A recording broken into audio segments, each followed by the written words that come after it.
Tripura veterinary doctor association এবং পসাম সামাজিক সংস্থার যৌথ উদ্যোগে আজ আগরতলাতে অনুষ্ঠিত হলো ডগ কার্নিভাল।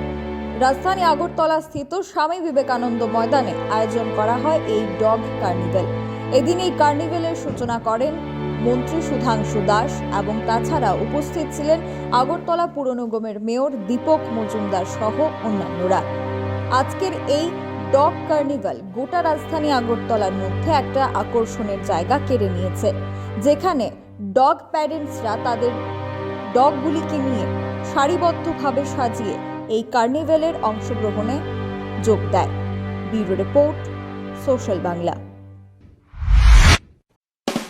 20 নভেম্বর থেকে রাধাকৃষ্ণ জুয়েলারিতে শুরু হয়েছে বিবাহ মঙ্গল উৎসব, যেখানে সোনার গয়নার মজুরিতে 20% ছাড়, হীরের গয়নার মজুরিতে 100% ছাড়, আর মেগা ড্রতে 2 দম্পতির জন্য গোয়াতে হানিমুন প্যাকেজ সব পাবে। ও মা, এ তো দারুণ খবর গো। হ্যাঁ, আর বিয়ের গয়নার প্যাকেজ শুরু মাত্র 1 লক্ষ টাকা থেকে। তো আজই চলো রাধাকৃষ্ণ জুয়েলারি, উষা বাজার, আগরতলা, ধর্মনগর ও বিলোনিয়া। রাধাকৃষ্ণ জুয়েলারি, সবার সাদর আমন্ত্রণ।